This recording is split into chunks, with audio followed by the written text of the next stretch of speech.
Bismillahirrahmanirrahim. Assalamualaikum warahmatullahi wabarakatuh. Alhamdulillah, pada kesempatan ini kita akan belajar sejarah kebudayaan Islam.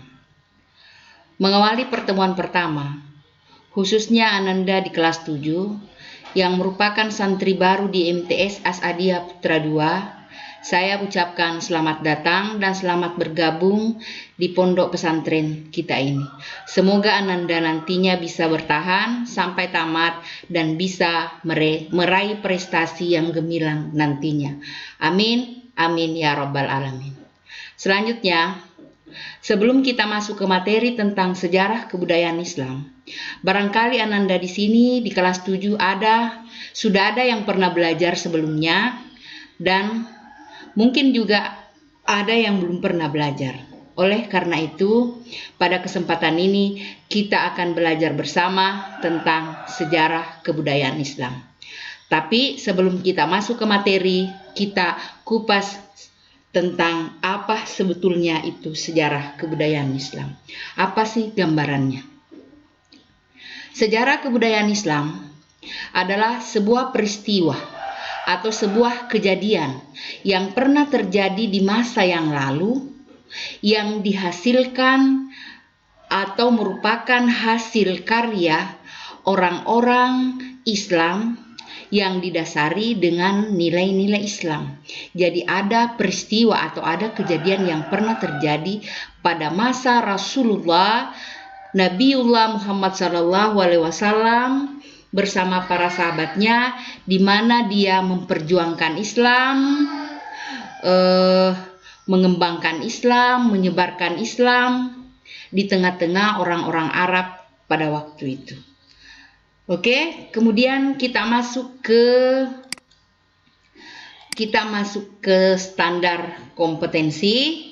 Apa standar kompetensi pelajaran kita kali ini? Yaitu memahami pengetahuan secara faktual, konseptual, prosedural, berdasarkan ingin tahunya tentang ilmu pengetahuan, teknologi, seni budaya terkait fenomena dan kejadian yang tampak mata. Kemudian selanjutnya, kita masuk pada kompetensi dasar.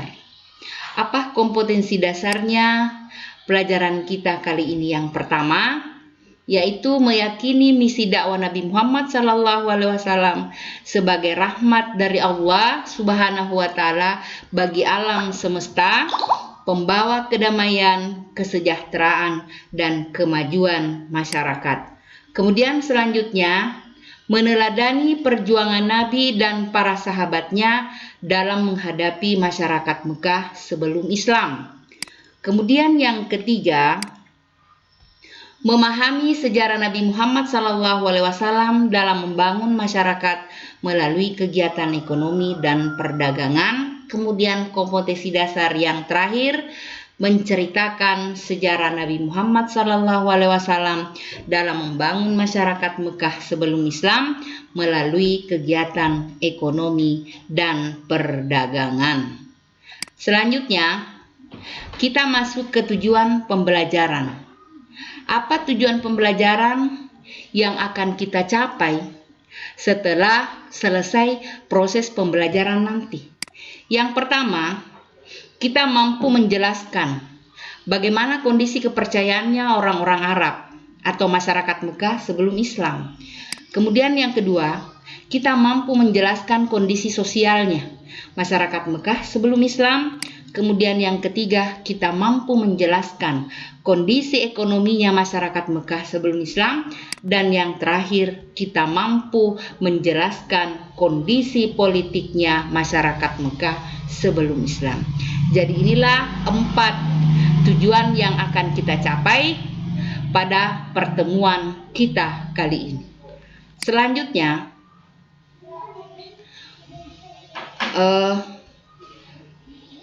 mohon maaf karena ada satu yang tertinggal, yaitu kita juga mampu menceritakan nanti bagaimana sebenarnya sejarah tentang kondisi masyarakat Mekah sebelum Islam. Sudah terkait keempat yang di atas tadi. eh, tentang kondisi kepercayaan, kondisi sosial, kondisi ekonomi, dan kondisi politiknya. Oke Ananda, sekarang kita lanjut ke poin pembahasannya. Poin pembahasan di sini ada 4. Yang pertama yang akan kita paparkan nantinya adalah kepercayaannya orang-orang Arab sebelum Islam. Yang kedua, kondisi sosialnya.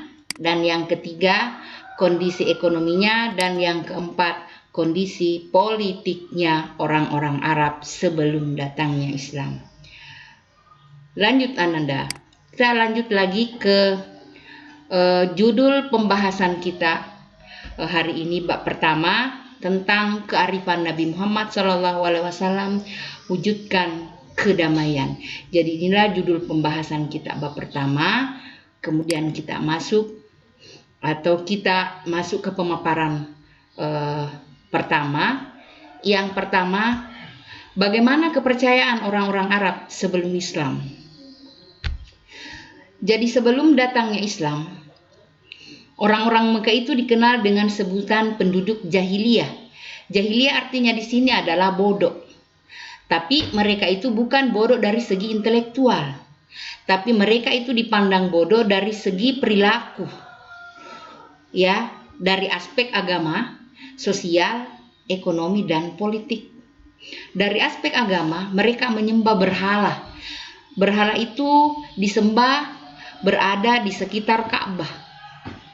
Nah, di samping mereka menyembah berhala, ternyata ada juga yang menyembah malaikat, jin, ruh, dan hantu. Kenapa mereka menyembah semua ini? Karena dia menganggap bahwa inilah nanti yang akan menjadi perantara untuk bertemu dengan Tuhan. Inilah pemahamannya yang salah. Karena dia menganggap bahwa kalau kita mau bertemu dengan Tuhan, mau berbicara dengan Tuhan, harus melalui perantara. Ada perantara malaikat, perantara jin, perantara ruh, bahkan perantara hantu. Dan yang lebih parahnya lagi, mereka menganggap bahwa benda seperti berhala yang tidak memiliki nyawa, benda mati, dianggap bisa menjadi perantara untuk bertemu dengan Tuhan. Inilah yang menyebabkan sehingga dari aspek kepercayaan atau dari segi aspek agama, mereka dianggap sebagai penduduk atau masyarakat yang masih memiliki kebodohan dari segi kepercayaan, karena dia menganggap bahwa berhala itu bisa menjadi perantara untuk bertemu dengan Tuhan. Sedangkan berhala itu dia sendiri yang membuatnya, dia sendiri yang yang memproduksinya. Kemudian selanjutnya kita masuk ke kondisi sosialnya. Bagaimana kondisi sosialnya orang-orang Arab sebelum datangnya Islam? Orang-orang Arab sebenarnya sebelum datang Islam memiliki juga karakter positif, seperti pemberani, pola hidup sederhana, ramah, loyal terhadap pemimpin, bahkan dia termasuk ahli syair. Tetapi karakter positif ini dia juga memiliki karakter negatif, dan karakter negatif inilah yang ditonjolkan, seperti minum minuman khamar, mabuk, berzina, berjudi, merampok, dan sebagainya. Sehingga karakter positif yang dimiliki ini terkikis sedikit demi sedikit, karena karakter negatif inilah yang dia tonjolkan. Di samping itu, mereka juga menempatkan perempuan pada kedudukan yang sangat rendah. Mereka memandang perempuan ibarat binatang piaraan. Dan tradisi yang paling buruk di masyarakat Arab pada waktu itu mengubur anak perempuannya secara hidup-hidup. Mereka merasa hina dan malu memiliki anak perempuan. Coba bayangin Ananda, kalau ada adik kita perempuan baru lahir, baru kita kubur hidup-hidup, bagaimana perasaan sebagai seorang ibu? Tapi itulah tradisi mereka. Dia menganggap bahwa perempuan itu membawa membawa kesialan ya, membawa membawa kesialan, menjadi sumber malapetaka bagi keluarga mereka. Sehingga seperti itu, kalau ada anak perempuannya baru lahir, langsung dikuburkan secara hidup-hidup karena dia tidak mau mengambil risiko. Selanjutnya, kita masuk ke kondisi ekonominya. Bagaimana kondisi ekonominya orang-orang Arab sebelum datang Islam? Bangsa Arab memiliki mata pencaharian berdagang, bertani, beternak. Masyarakat yang tinggal di pedesaan, ya tentunya mata pencahariannya itu bertani dan beternak. Tetapi yang tinggal di perkotaan, mata pencahariannya berdagang. Dan ternyata mereka berdagang itu mempraktikkan riba dengan menjual barang dengan harga yang sangat tinggi. Dan demi untuk mendapatkan keuntungan yang besar. Jadi inilah kondisi ekonominya orang-orang Arab sebelum datang Islam. Ada yang bertani, ada yang berdagang, ada yang beternak. Dia kondisikan di mana mereka dia berada atau tinggal saat itu. Selanjutnya Nanda, kita masuk ke pemaparan terakhir, yaitu kondisi politiknya orang-orang Arab sebelum datang Islam. Masyarakat Arab sebelum datang Islam dibagi menjadi dua berdasarkan batas teritorial.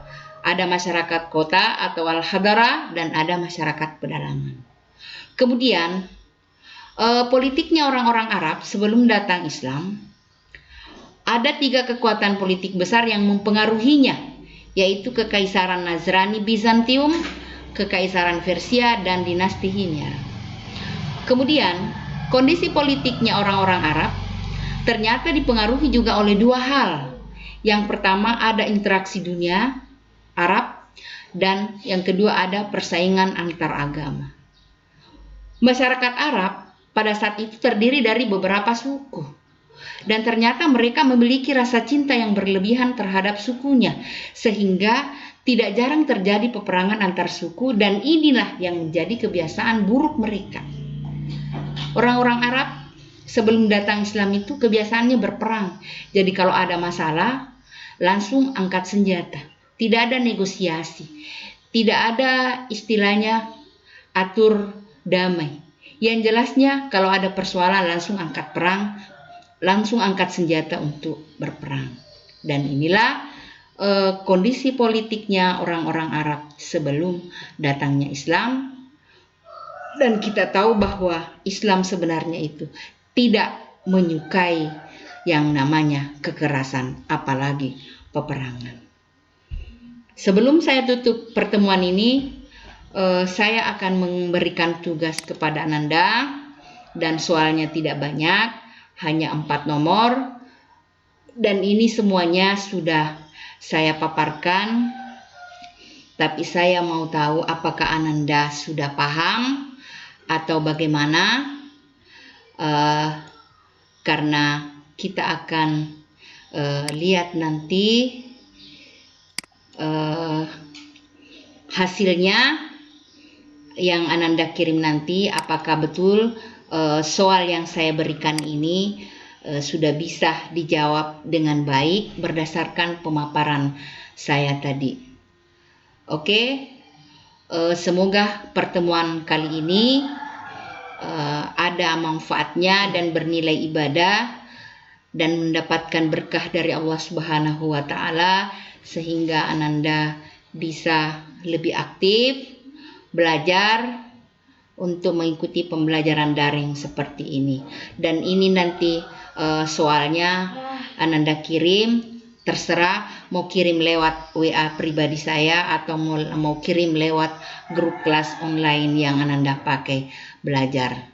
Lebih dan kurangnya saya mohon maaf. Kita berjumpa kembali di pertemuan berikutnya. Akhirul kalam, wabillahi taufiq wassaada. Assalamualaikum warahmatullahi wabarakatuh. Oke, selesai.